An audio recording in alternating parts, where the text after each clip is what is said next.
Olá, amigos. Espero que estejam aí desfrutando aí dos nossos estudos. Qualquer dúvida, por favor, me passem um e-mail, né? Procuro ficar sempre à disposição de vocês. Hoje vamos falar sobre contrato de mandato. Só que antes de entrar em mandato, eu estava revendo aí o finalzinho da aula passada e eu comentei o parágrafo único do 649. Talvez eu tenha passado uma falsa impressão para vocês de que não é possível existir excludente da responsabilidade dos donos das pousadas, hospedagens. Lembra do parágrafo único, né? O dono da pousada, o dono do hotel, ele vai responder pelos furtos ou roubos causados pelos seus funcionários. Então o legislador presume aí que ele agiu com culpa em eligendo. E aí eu falei para vocês que nessa situação há uma presunção, o que significa dizer que o dono da pousada, num primeiro momento, não cabe alegar essa alegativa de exclusão da responsabilidade. Mas o 650 aduz que o dono da pousada, do hotel, ele poderá sim excluir a responsabilidade em provando que o fato era inevitável, né? O que existe aí, na verdade, é uma inversão do ônus aí, há uma presunção de culpa em eligendo nessas situações, ok? Só fazendo essa retificação aí do comentário da parte final da aula passada. Muito bem, hoje contrato de mandato, pessoal.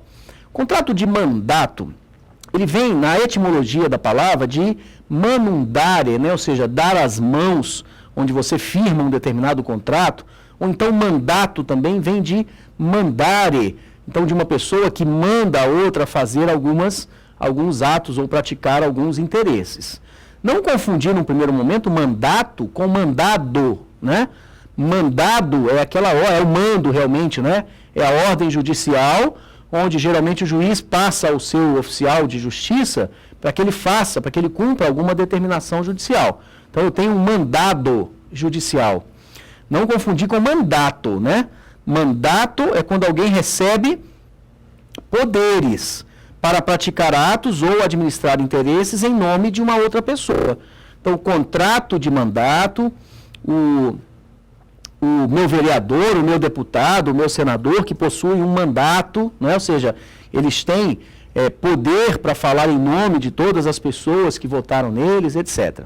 Eu poderia conceituar o mandato como sendo, tenho aí as partes mandante e mandatário, né? Então eu poderia conceituar como sendo o contrato em que o mandante, em que uma das partes, ela transfere poderes para o mandatário, para que este mandatário, em nome do mandante, pratique atos ou administre interesses, né? O legislador vai mais além, dizendo assim, a procuração é o instrumento do mandato. Então, pessoal, não confundir num primeiro momento mandato com procuração.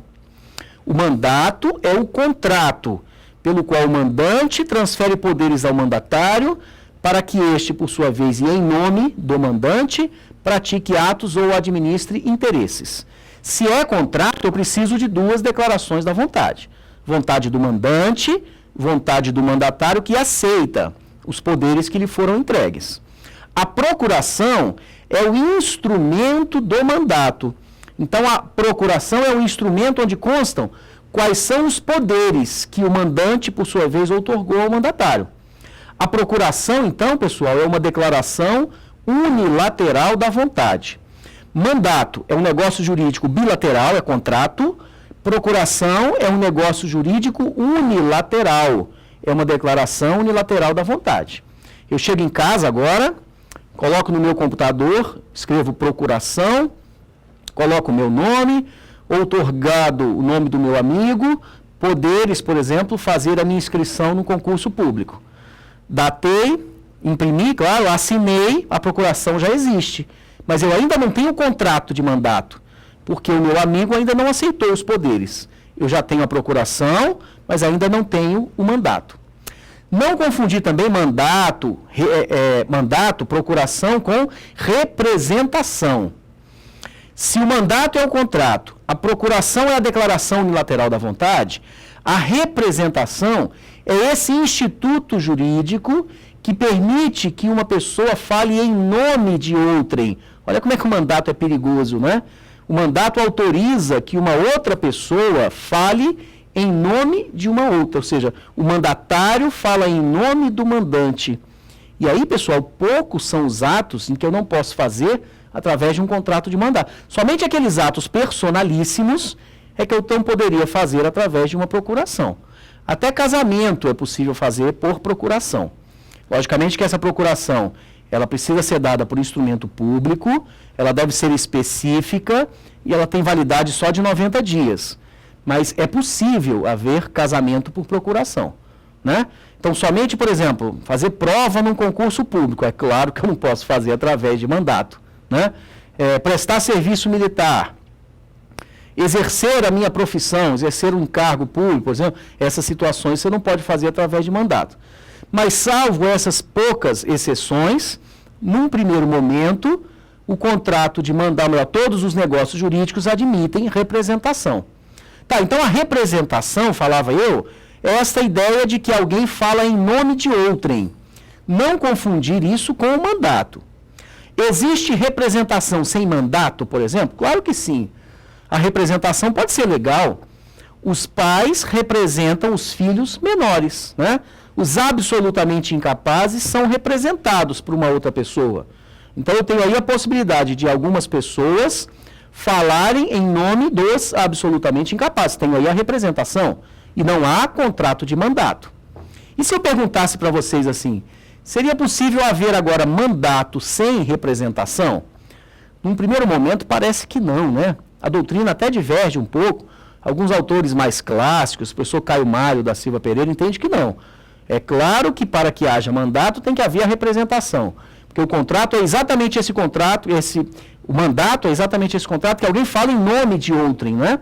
Mas é possível sim haver mandato sem representação.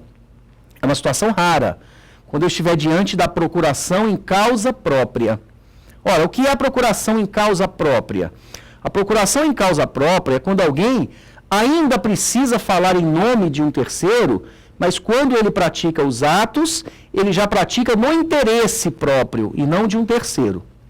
Imaginem que uma determinada pessoa adquiriu um imóvel, geralmente são imóveis nos bairros mais periféricos, talvez imóveis em que ainda não são sequer matriculados, mas imagina que eu adquiri um imóvel qualquer e a pessoa que me vendeu diz assim, olha, na verdade eu moro aqui há muito tempo, eu sou proprietário, mas eu não tenho nenhum título ainda de propriedade. Então eu vou lhe transferir a posse que eu tenho, que eu possuo, através de uma procuração. E aí aquela pessoa, eu pago o preço do imóvel e a pessoa me transfere a propriedade, talvez a propriedade de fato, né, pessoal? Propriedade de direito só vai ser transferido com registro. Mas ela me deu uma procuração. E aí, com esta procuração, eu poderei fazer a escritura pública e providenciar o registro transferindo a propriedade. Eu terei um direito potestativo. Eu vou transferir a propriedade no momento em que eu quiser, por exemplo. Só que eu não tenho dinheiro para fazer isso agora, eu fiquei com a procuração daquela pessoa. Só que eu já paguei o preço integral. Então, apesar de eu ter a procuração, é como se o imóvel já fosse meu, né? Não é porque não houve o registro. Não é de direito, mas é de fato. Então, toda transação que eu vou fazer com aquele imóvel, eu preciso da procuração. Porque eu vou estar falando em nome do proprietário.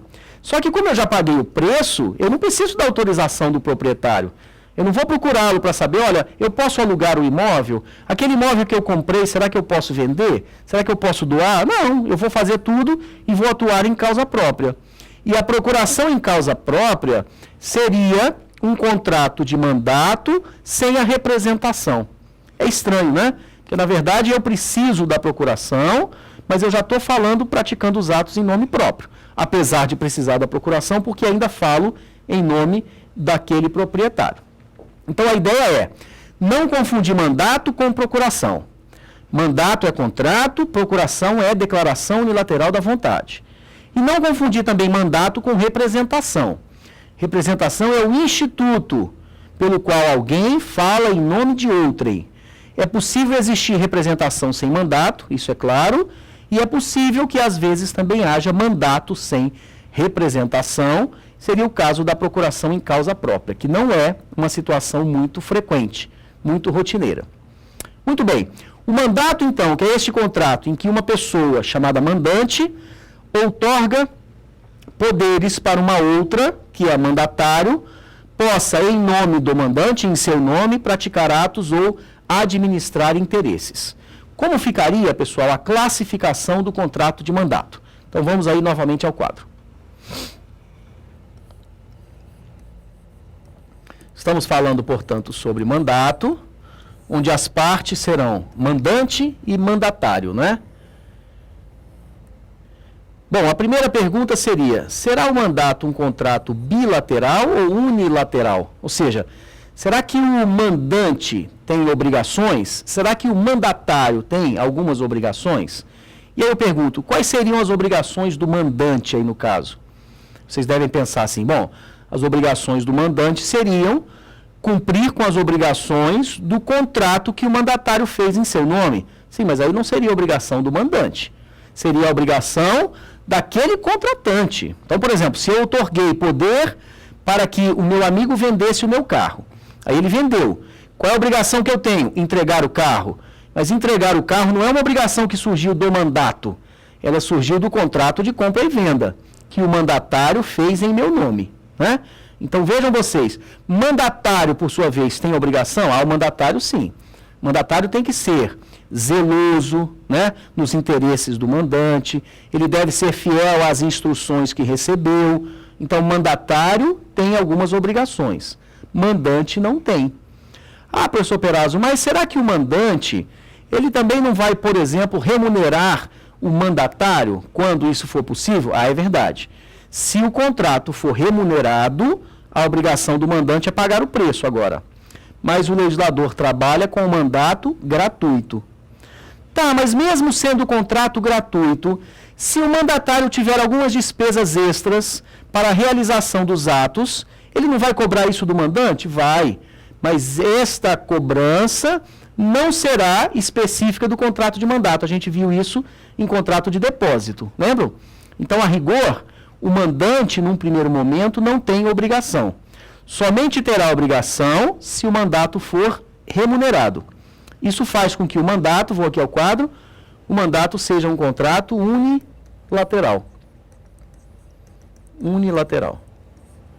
Vou colocar aqui, olha, se for remunerado,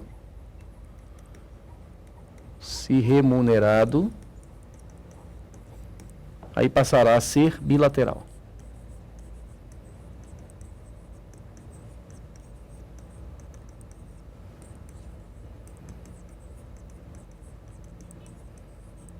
Bilateral.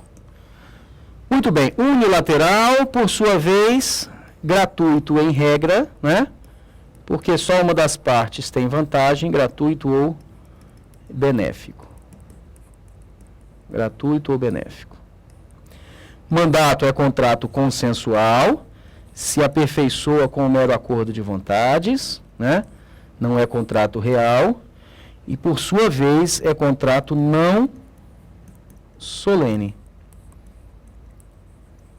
Não solene, ou seja, não há nenhuma formalidade que seja da substância desse contrato para o requisito de validade do contrato de mandato. Muitos se perguntam assim, mas como é não solene? A procuração não deve ser por escrito? E aí, pasmem, hein, pessoal?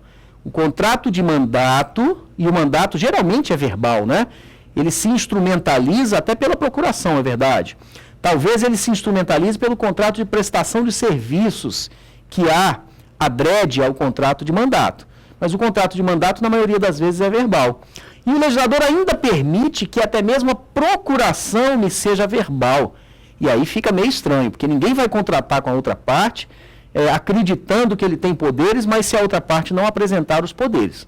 Mas o fato é que é possível que até mesmo a procuração seja verbal. Deixa eu fazer aqui um rápido parênteses que eu me lembrei agora.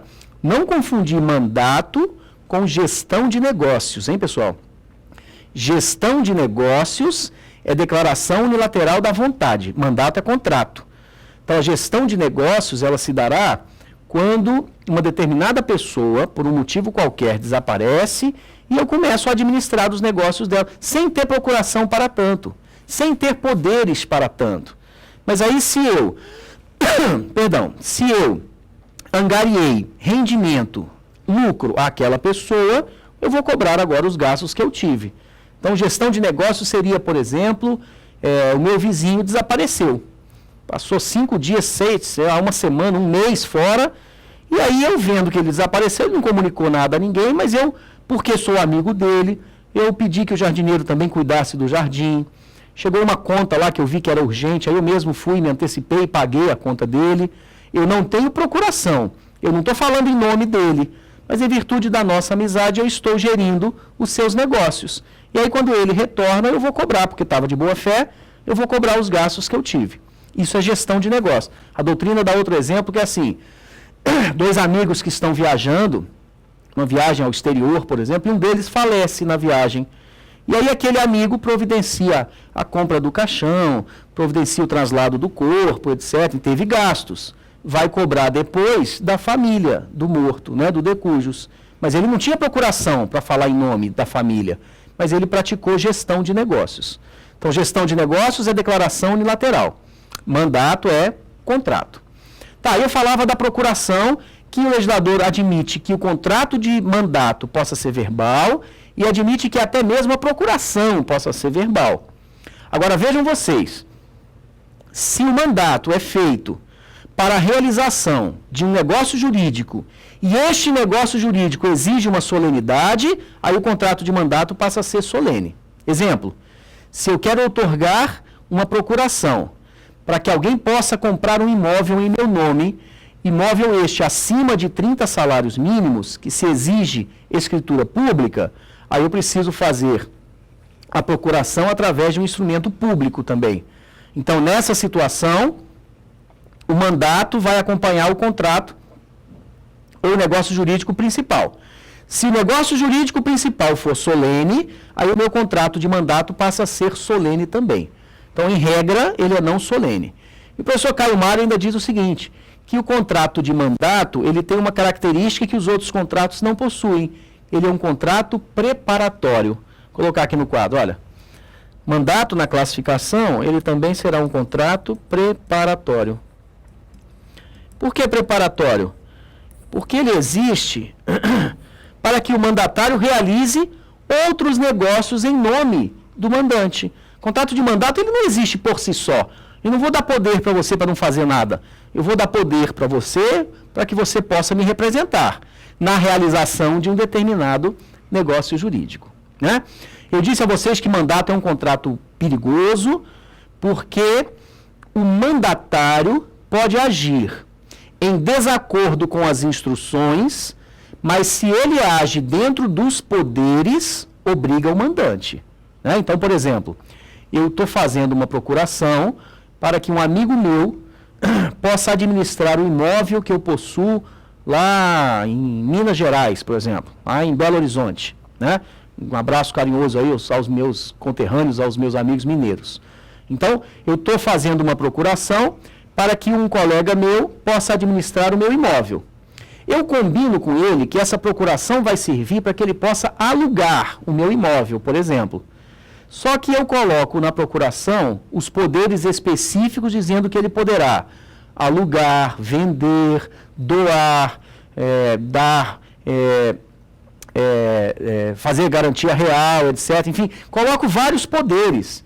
E quando eu sou questionado, eu digo assim, não, eu colocando vários aqui, porque se porventura acontecer alguma coisa, pelo menos a procuração já serve para tudo. Mas saiba de antemão que eu quero só que você alugue o imóvel e eu vou lhe pagar uma quantia X por mês, por exemplo, por esse serviço. Acontece que o mandatário recebeu a procuração e doou o imóvel, deu de presente para um outro amigo que ele tinha. Pergunto, será que eu, que fui lesado pelo mandatário, será que eu sou obrigado a efetivamente cumprir a doação? Eu sou, pessoal. E sou porque a procuração que eu outorguei dava poderes para doar também. Podendo vender, doar, alugar, firmar compromisso, transigir, receber quitação, enfim, por aí vai. Então vejam vocês que o contrato de mandato ele se torna perigoso na medida em que o mandatário, mesmo agindo em contradição às instruções, se ele age dentro dos poderes, ele acaba vinculando, obrigando o mandante. Muita atenção a este contrato, né? Ele é um contrato tão perigoso que o próprio legislador diminui um pouquinho os poderes que tem o mandatário. Então, vou colocar aqui os poderes na procuração. Vou voltar aqui para o quadro, vou apagar aqui essa classificação que a gente já viu, né? Olha só, a procuração, que é esse instrumento do mandato, o mandante, por sua vez, então, outorga alguns poderes, né? Esta procuração, diz a lei, que ela pode ser uma procuração geral ou uma procuração especial. Só que eu quero que vocês não confundam procuração geral e procuração especial com a procuração com poderes gerais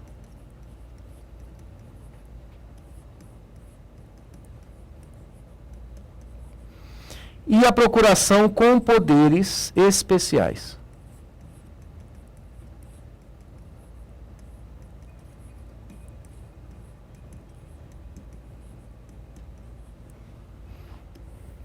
Não confundir, hein, pessoal? Olha só. A procuração será geral ou especial, dependendo de a procuração ser específica para alguns negócios ou para todos os negócios que eu possuo. Então, quando eu faço uma procuração geral, eu estou dizendo que o mandatário me representará em todos os negócios que eu tenho. Imagina que eu sou comerciante. Eu tenho uma rede de farmácias, tenho uma rede de padarias também. Se eu dou uma procuração geral, eu estou dando poder para que o mandatário atue tanto na minha rede de farmácia como na minha rede de padarias. Eu estou dando poderes gerais. A procuração é geral. Desculpa, poderes gerais não. A procuração é geral, perdão. Agora, se eu faço uma procuração especial, significa dizer que o mandatário vai atuar somente em um determinado ramo da minha atividade. Então, eu faço uma procuração especial para que essa pessoa me represente nas minhas padarias que eu possuo, mas não na minha rede de farmácias, por exemplo, né? Procuração especial. Geral, a todos os negócios do mandante, especial a determinados negócios do mandante. Agora, não confundir procuração geral com procuração especial com a procuração com poderes gerais e a procuração com poderes especiais. A procuração com poderes gerais é quando eu dou amplos poderes para o mandatário, né? Então, eu não estou discriminando quais são os poderes que eu quero transferir para o mandatário, com poderes gerais. A procuração com poderes especiais, específicos, eu vou estar delimitando quais são os poderes que eu estou outorgando. Então, eu digo assim, somente para vender, somente para alugar ou vender. Eu estou especificando quais são os poderes. Bom, esta procuração em tese com poderes gerais, ela daria muitos poderes ao mandatário, né? Porque com poderes gerais significa que ele em tese poderia fazer tudo. E aí o legislador, ele delimita. A procuração com poderes gerais, ela só é capaz de transferir poderes de mera administração. Então, se eu quero vender, eu tenho que fazer procuração com poder especial. Se eu quero alugar, então, se eu quero doar, se eu quero, por exemplo, dar quitação, enfim, todos esses poderes exigem poder especial. Agora, os poderes gerais são aqueles de mera administração. Vou colocar só aqui no quadro assim, olha. Procuração com poderes gerais são aqueles de mera administração. Então, vejam vocês que eu posso ter, por exemplo, uma procuração geral, por sua vez, com poderes especiais. Eu estou dando uma procuração para uma determinada pessoa me representar em todos os meus negócios, mas só podendo praticar alguns atos. Eu posso ter uma procuração especial, por sua vez, também com poderes especiais. Posso ter uma procuração especial com poderes gerais, por exemplo, né? Então, não se confunde procuração geral daquela com poderes gerais, nem a procuração especial daquela com poderes especiais, né? Algumas procurações, algumas espécies de procuração, elas são mais frequentes, né? Se eu faço uma procuração para uma determinada pessoa me representar nos meus negócios, eu digo que a procuração é ad negotia. Se eu faço uma procuração para que uma determinada pessoa me represente judicialmente, eu estou fazendo uma procuração ad judícia, por exemplo, né? Então, vou botar aqui no quadro aqui, olha, só alguns termos que eventualmente a gente vai ver, né? Procuração pode ser ad negócia. Para os negócios em geral, né? A procuração, se eu estou fazendo para o foro em geral, ela é chamada ad judícia, né? Procuração que você passa para o advogado lhe representar em juízo. Procuração ad judícia. Tem um outro termo que é aquela procuração apud acta. Olha, o que é a procuração apud acta? É só para aquele ato específico, né? Geralmente a procuração apud acta, o réu, ele dá poder para o advogado representá-lo naquela audiência. Às vezes a procuração já sai até na ata de audiência, né? O réu que vai ser qualificado, etc., um processo criminal, representado neste ato pelo seu advogado que aceitou a incumbência, pronto, não precisou de uma procuração formal. Ok? Muito bem, olha só. Antes da gente entrar no estudo dos artigos, é claro, eu preciso lembrar para vocês que, uma vez outorgada a procuração, esse contrato de mandato é personalíssimo, é intuito personae, né? Apesar de eu não ter colocado na classificação, acrescentem aí por gentileza. Mandato é um contrato personalíssimo. Por quê? Porque eu estou outorgando poder para uma determinada pessoa, porque eu confio nesta pessoa. E eu não confio que essa pessoa, por exemplo, possa transferir os poderes a um terceiro, né? Agora, haverá sim a possibilidade de transferir poderes a uma terceira pessoa. A isso eu dou o nome de subestabelecimento ou subestabelecimento. Então, vou aqui ao quadro, olha só. O subestabelecimento, ou com subestabelecimento, tanto faz.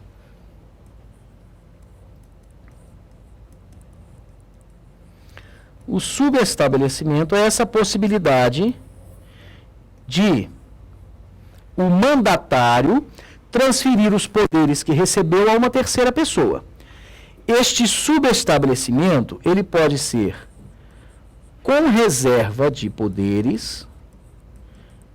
Primeiro, ou melhor, num primeiro momento, o subestabelecimento não é permitido, né, pessoal? Porque o contrato de mandato é intuito personae. Agora, pode ser que o mandante autorize o subestabelecimento. E aí o subestabelecimento pode ser com ou sem reserva de poderes. Opa, que eu errei aqui, peraí.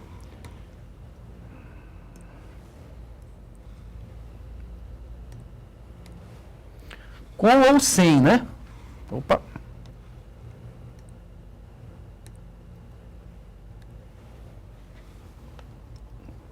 Me ajuda aqui, Hernani, voltar aqui com o lápis aqui para cá. Pronto. Com ou sem reserva de poderes.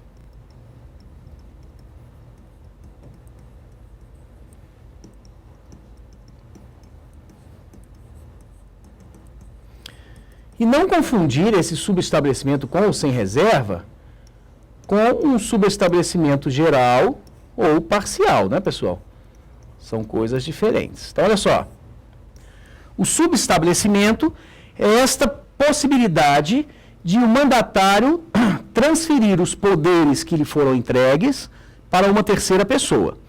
Num primeiro momento, o subestabelecimento é vedado. Afinal de contas, o contrato de mandato é personalíssimo, é intuito personae. Mas quando é que pode haver o subestabelecimento? Quando a própria procuração o permitir. E em permitindo, o mandatário pode subestabelecer com ou sem reserva de poderes. Subestabelecimento com reserva de poderes significa dizer que o mandatário conserva os poderes e, ao mesmo tempo, transfere esses poderes ao terceiro. Quais? Todos. Então, eu tenho poder para vender, alugar, hipotecar. Se eu faço um subestabelecimento com reserva, é porque eu fico com esses poderes e, ao mesmo tempo, transfiro esses poderes a um terceiro. Então, tanto o mandatário quanto o terceiro ficam com os poderes que foram outorgados. Quando eu faço um subestabelecimento sem reserva de poderes, é porque eu estou abrindo mão dos poderes e transferindo-os para o terceiro.